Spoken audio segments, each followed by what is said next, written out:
네, 뉴스 속보부터 전해드리겠습니다. 최순실 국정농단 사건을 수사했던 검찰의 최순실 특별수사본부의 이영렬 수사본부장과 그리고 안태근 법무부 검찰국장이 박근혜 전 대통령 구속, 기소 직후 술자리에서 돈 봉투를 주고받은 사건, 저희 도직구쇼에서도 보도를 해드렸는데요. 당사자인 이영렬 지검장과 안태근 법무부 검찰국장이 저희 도직구쇼 생방송 직전에 두 분 모두 사의를 표명했습니다. 그리고 문재인 대통령은 이 사건에 대해서 강력한 감찰을 지시했습니다. 저희가 준비한 첫 번째 도직구 신문을 공개합니다.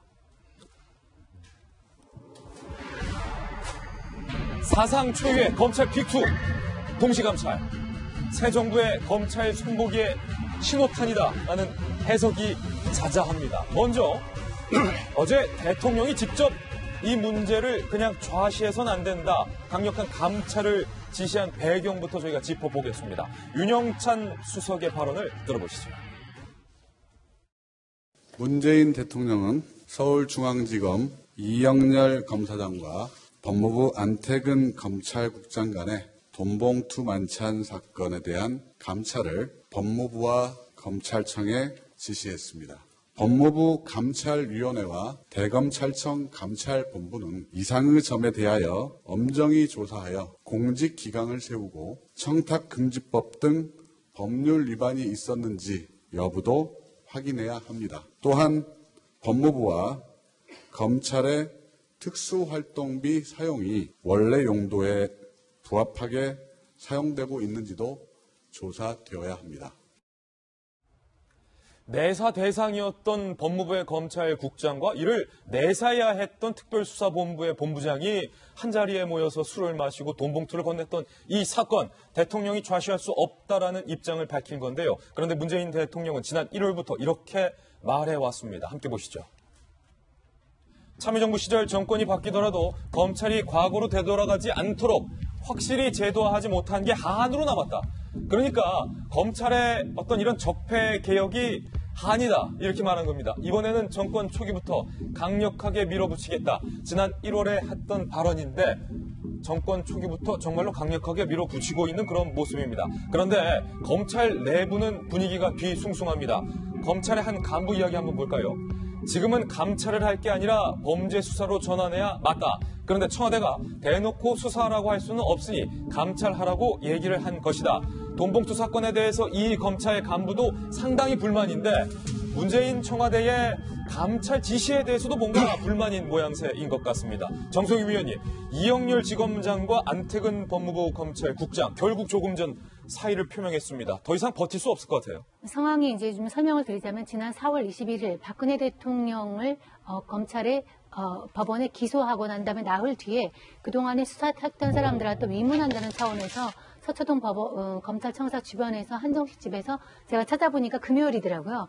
술자리를 하면서 돈 봉투를 서로 오간 겁니다. 그러니까 법무부 검찰국 쪽에서는 이영렬 수사본부의 수사팀에 이영렬 본부장은 또 검찰국에 있는 검사들에게 서로 돈 봉투를 주고 갔는데요. 네. 이 본봉투가 어떤 성격이냐는 것이 문제가 되겠죠. 첫 번째로 특히 이제 안태근 검찰국장 같은 경우는 법무부의 모든 인사, 예산 이런 걸 굉장히 가지고 있는 굉장히 큰 권한이 있는 자리인데 이 사람이 왜 돈을 줬을까? 본인이 바로 우병우 수사와 관련해가지고 조사 대상이었는데 빠지지 않았습니까? 우리가 우병우랑 1000번 가까이 통화 시도가 있었고 100여 번 정도 통화를 했던 자리인데 왜 그랬느냐? 이런 논란이 있었는데 수사를 받지 않았습니다. 그거에 대해서 결국 감사하는 차원이 아니겠느냐. 나 수사 빼줘서 고마워. 이거 라는 얼마 안 차원이 되는데. 의혹이 있는 거죠. 예, 이거 좀 보탰어. 수사해. 라고 했던 그런 차원의 돈이 아니겠느냐. 그 돈 자체는 또 어디서 나왔느냐. 그 이제 특수활동비로 나왔다면 이게 특수활동비의 횡령이 아니냐. 또 특수활동비가 아니고 본인의 개인 돈에서 나왔다 하더라도 이건 김영란법 위반이고 이렇게 저렇게 봐도 굉장히 문제가 많은 그런 돈의 성격이죠. 저희 도직구쇼에서도 몇 차례 이 문제가 있다라고 지적을 한 바 있었어요. 그래서 이번 건에 대해서 그 문재인 대통령이 지금 감찰 지시를 내렸는데 사실상 수사 지시입니다. 감찰을 하는 과정에서 만약에 수사 대상 의혹이 나오면 곧장 수사로 이제 전환할 수 있다. 그런 취지이기 때문에 이렇게 대통령의 감찰 지시를 받은 두 사람 입장에서는 더 이상 버틸 수가 없었겠죠. 그렇군요. 서가번 전 의원님 오셨는데요. 문재인 대통령이 직접 강력한 감찰을 지시했다. 이 검찰 개혁에 대한 일단 의지도 의지인데 이번 사건에 대해서 대단히 대통령이 분노하고 있는 것 같다. 뭐 이런 느낌도 들어요. 지금 윤영찬 홍보수석 발표 때도 그랬고요. 우리 정성희 논설위원님 말씀 주신 것도 일선 수사 검사들 얘기도 방금 화면을 통해서 봤습니다. 예. 우리 국민 모두가 이게 범상치 않고 정말 황당한 일이다라고 생각하는데 정작 법무부와 검찰은 이게 수장도 없고 이게 지금 이 관행이다. 그래서 어물쩡하게 넘어가면서 청와대에서 특히 대통령께서는 이게 어찌된 일이냐, 도대체 자정 의지가 있는 것이냐, 이렇게 판단을 하신 것 같고요. 그럼에도 불구하고 윤영찬 홍보수석 발표한 거 보면은 청와대에서 검찰에 대해서 수사권의 이 침해 문제를 대단히 조심하는 것 같습니다. 어쨌든 이 감찰을 통해서 특수활동비로 썼을 거라고 보는 거죠.